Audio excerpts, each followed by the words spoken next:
Hello everyone. हम MCQs कर रहे थे पॉलिटिकल साइंस। क्लास है आपकी 12th और बुक है आपकी politics in India since independence. Lesson है आपका 6th, the crisis of a democratic order. इस लेसन में आप इमरजेंसी के बारे में थोड़ा बहुत जानकारी हासिल करेंगे। तो चलिए इसके एमसीक्यू शुरू करते हैं। क्वेश्चन है, आपातकाल का भारत के लोकतंत्र पर क्या प्रभाव पड़ा? How did the emergency impact India's democracy? तो आपातकाल के कारण लोकतंत्र पर बुरा प्रभाव पड़ा। इसने लोकतंत्र की कमजोरी को उजागर किया। तो आंसर है C, it highlighted the vulnerability of democracy. Next question है, इंदिरा गांधी जी के खिलाफ इलाहाबाद उच्च न्यायालय के फैसले में उन्हें क्यों दोषी ठहराया गया? Why was Indira Gandhi held guilty in Allahabad High Court verdict against her? Indira Gandhi जी पे एलिगेशन लगाया गया था कि 1971 के इलेक्शन में इन्होंने गवर्नमेंट मशीनरी का मिसयूज किया। तो आंसर है A, electoral malpractice in her 1971 election campaign. Next question है, आपातकाल के दौरान सेंसरशिप लगाई गई थी, निम्नलिखित में से कौन सा विकल्प सही है? Censorship was imposed during emergency. Which of the following option is right? तो सेंसरशिप लगा ली गई थी ताकि क्रिटिसाइज न किया जा सके इमरजेंसी को। तो पब्लिक गैदरिंग पे लगा ली गई थी, प्रेस पे लगा ली गई थी, मीडिया और पॉलिटिकल स्पीचेस में लगा ली गई थी। तो आंसर है D, all of the above. Next question है, 1978 का 44th संशोधन अधिनियम किसके लिए पारित किया गया था? The 44th Amendment Act of 1978 was passed to 1975 में 42nd अमेंडमेंट होता है।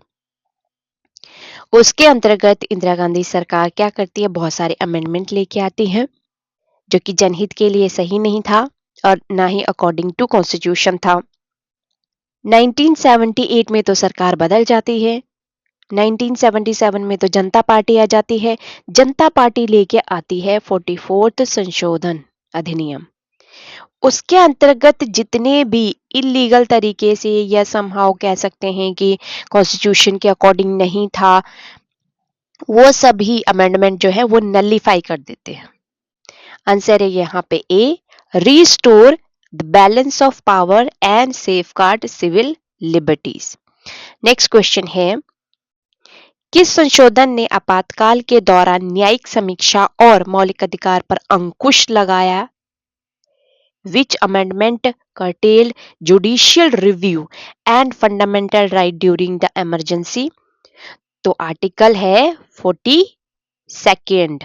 तो आंसर है बी, अभी मैंने पीछे क्वेश्चन में बताया आपको। नेक्स्ट क्वेश्चन है, 1975 में लगाई गई आपातकाल की अवधि क्या थी?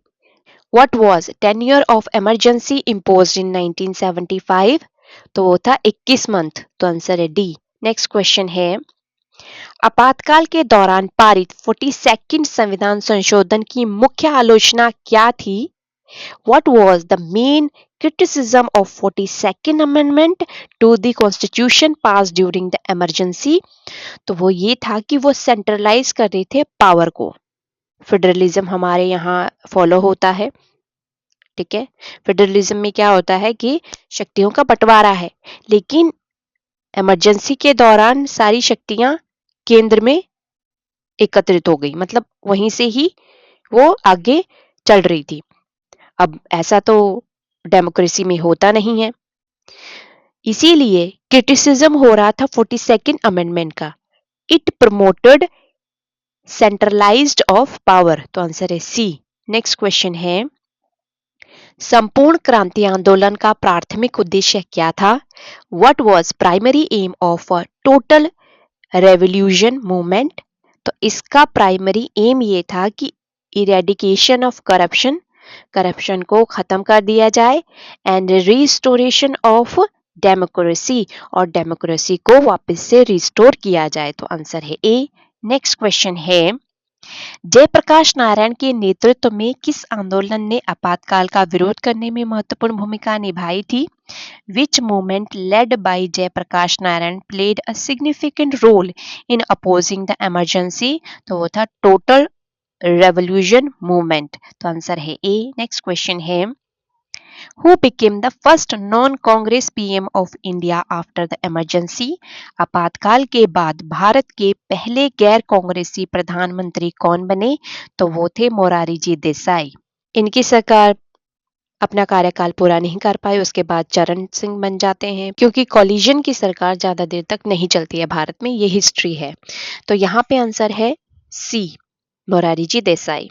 नेक्स्ट क्वेश्चन है, आपातकाल के दौरान निम्नलिखित में से कौन से मौलिक अधिकार सबसे अधिक प्रभावित हुए? Which of the following fundamental rights were most affected during the emergency? तो वो थे right to freedom and right to constitutional remedies.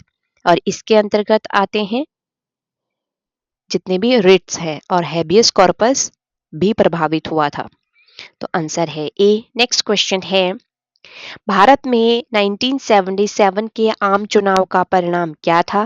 What was the result of 1977 general election in India?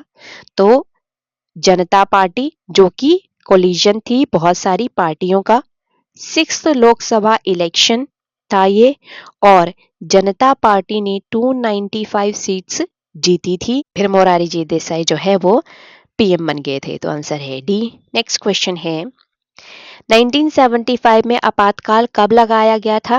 When was imposed emergency in 1975? तो 25 जून को। तो answer है ए। Next question है, 1975 में आपातकाल की घोषणा के दौरान राष्ट्रपति कौन थे? Who was the president during the proclamation of emergency in 1975? तो वो थे फरुखुद्दीन अली अहमद। तो आंसर है बी। नेक्स्ट क्वेश्चन है, 1975 में भारत में आपातकाल की शुरुआत किस घटना से हुई? What event marked the beginning of emergency in India 1975? तो वो था Allahabad high court judgment against Indira Gandhi ji. तो आंसर है सी। नेक्स्ट क्वेश्चन है, भारतीय संविधान के किस अनुच्छेद के तहत 1975 में आपातकाल घोषित किया गया था?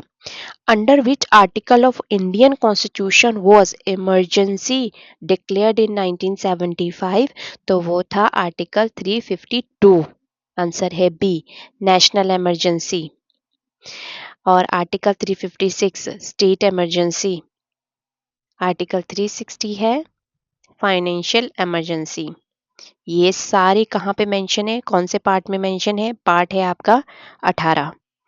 नेक्स्ट क्वेश्चन है, Which of the following leader arrested and imprisoned during the emergency for opposing emergency? निम्नलिखित में से किस नेता को आपातकाल का विरोध करने के कारण आपातकाल के दौरान गिरफ्तार कर जेल में डाल दिया गया था? तो वो थे मोरारी जी देसाई, जयप्रकाश नारायण, चरण सिंह। तो आंसर है D, all of the above. Next question है, 1975 में आपातकाल घोषित करने का एक मुख्य कारण क्या था? What was one of the major reasons cited for declaring the emergency in 1975? तो वो था internal disturbance। तो आंसर है बी। नेक्स्ट क्वेश्चन है, निम्नलिखित में से कौन सा नारा आपातकालीन काल के दौरान प्रसिद्ध हुआ? Which of the following slogan became famous during the emergency period? तो Indira is India, India is Indira.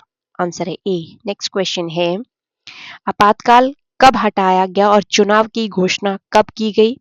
When was emergency lifted and election was announced? तो 1977 में ये हुआ। तो आंसर है सी। नेक्स्ट क्वेश्चन है, Which fundamental right cannot be suspended even during an emergency? आपातकाल के दौरान भी कौन सा मौलिक अधिकार निलंबित नहीं किया जा सकता? तो वो है आर्टिकल 21। आंसर है डी।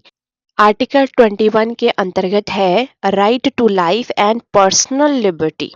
तो ये थे आपके कुछ इंपॉर्टेंट क्वेश्चन लेसन 6 से। बाकी के मैं आने वाले वीडियो में करवा दूंगी। Thank you everyone, stay blessed, जय हिंद।